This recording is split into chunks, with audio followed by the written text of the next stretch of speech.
Hello, everybody. Welcome back to the Strategy and Mechanics Talk series. In this episode, we're going over something that is coming up just right around the corner, and I saw some questions in the Discord about it, so I wanted to address it because, I thought it's an interesting topic, and it seems to be something that's relatively recurring, so I thought I might want to talk about it so that in the future, you can find this video, link back to it, and then use it to help you make decisions. And that is Growth Week. So, this is being made just before Growth Week Volume 4. It's a pretty simple event that's happened a couple times, 4 times as of right now. Um, it's very, very simple. It's just during the duration of the event, all helper Pokemon gain 1.5 times Sleep XP, and candies gained from the first Sleep research of the day is multiplied by 1.5 times. That's really all the information there is about it. It's a really, really simple event. And that means that it's got some really, really simple tips. The biggest things that you want to be taking advantage of are just, well, both those two things. For helper Pokemon Sleep XP, uh, primarily just sleep with the Pokemon that you want to level up. You can use Incense if you want. If you have Growth Incense, you can use it. Although, do note that Growth Incense is technically better used over the course of good sleep events, full moons. They have bigger modifiers. So that Growth Incense is going to be more powerful on the full moons than it is going to be for this. But if you're a person who has a lot of diamonds, if you're spending money on the game to get quite a bit of growth incenses, now is a decent time to use them if you have the resources to do so. But if you have a relatively limited supply of them, I'd recommend saving them for the full moon instead. Which is interesting because they actually give out in the bundles a lot of those incenses. So, other than that, sleep with a Pokemon that you want to be leveling up. Uh, However, sleep comes with an asterisk, and we'll get to that soon. So the other one is candies gained from the first sleep research of the day is multiplied by 1.5 times. Now, more drowsy power means more candies, typically speaking, because more drowsy power means more sleep styles, or rarer sleep styles, and more Pokemon if you're at a low enough drowsy power. So, rarer styles means more candy. The question is, how much does this really help in comparison to this? And realistically, this is the bigger boost. Um, Having those candies multiplied is quite significant. I've run some Rain on X simulations, and even if you're as low as like 500,000 drowsy power at green grass, you're getting 36 candies a day. Multiplying that times 1.5, I mean, realistically, half that is like 18. 18 candies is the value of 450 experience. Meanwhile, from Sleep XP, unless you're using a lot of Sleep XP Pokemon or you're using a Incense, then you're only going to really be getting out of that an additional 50 per Pokemon you're running every night. So that's only going to be a total of 250 every night from that. 500 if you're running an Incense. That can be increased a little bit more, but as you can see, even at lower rates, the candies boosted are giving you more XP. Now, this isn't perfect though, because another big part of that is what candies are you trying to get? 36 extra or 18 extra candies a day isn't going to necessarily help you if it's 18 why not candies. What big does that do for you? So, really, there is kind of a balance here of which boost is stronger. But I feel like this one's stronger in the sense that it's more controllable. This one's stronger in a sense that it is producing more outright, but there's a lot more RNG that goes into it. However, you can advantage from both really well. And that brings me to my first tip, which really is you don't have to run these Pokemon throughout the day. Now, I probably will, because I honestly don't care that much to min-max tiny events like this. You can still do well in the game even without min-maxing every little event, but this is just quick little tips. If you want to min-max every little event, that's what you can do, and I'm giving you tips to do so, even if I don't follow them myself. But you can swap if you don't have Go Plus Plus, you can swap on the team that you want to level just before you put the phone to sleep. And it's even better for if you have the Go Plus Plus, because then before you sync it, you swap the team that you want to level up, sync the device, and then after being done syncing it, you can swap back to the team that you want to be running during the week. You could theoretically run the Pokemon that you want to level for just like 20 seconds if you have the Go Plus Plus. Otherwise, it's about 8 hours, 8.5 hours if you want to, if you don't have that device. If you don't have a smartwatch or Go Plus Plus, both of those devices, you'll be able to do it with that. So that is my first little tip, is you don't necessarily need to run them. Now, it may be difficult to keep track of energy on your Pokemon that you're running throughout the week. That's why I'm personally not doing it, because I'm just like, you know, I don't want to have to be managing my team during an event that I don't care about that much. And that is something that you do want to be paying attention to your team's energy levels, because if they start running below those energy levels, it's probably better to run the worst Pokemon that'll have that energy than the good Pokemon without the energy. So just be paying attention to that, because you're going to be missing out on that sleep energy, which can be huge if you don't have a really good healer, or if your healer is having a bad day. So that is something to consider. Keep track of the energy if you're doing that. But other than that, I want to talk about the candies, because I think that's a much more interesting part.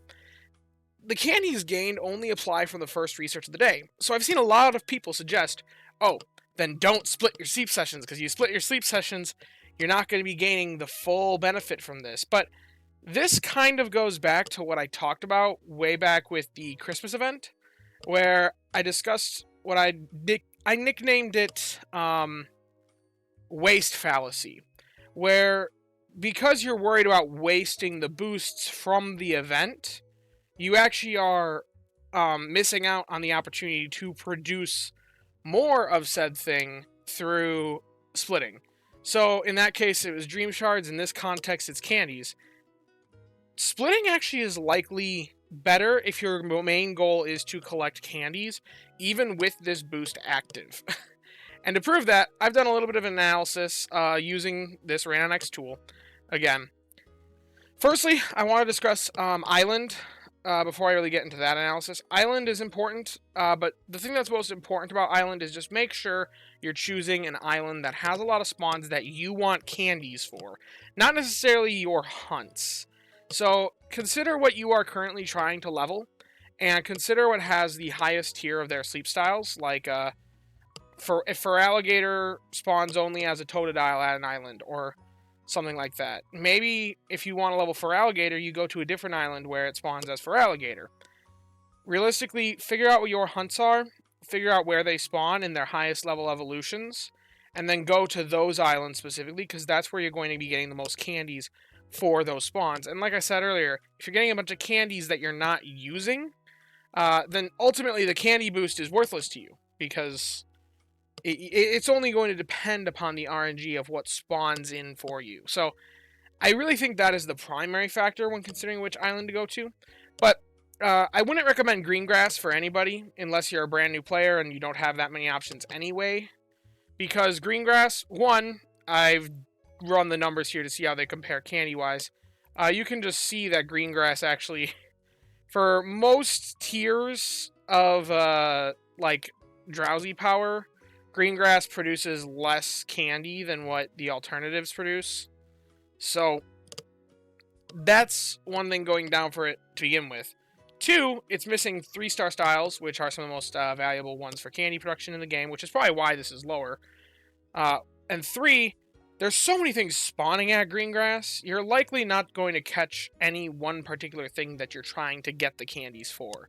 So I really wouldn't recommend Greengrass for this. This really isn't a good Greengrass event.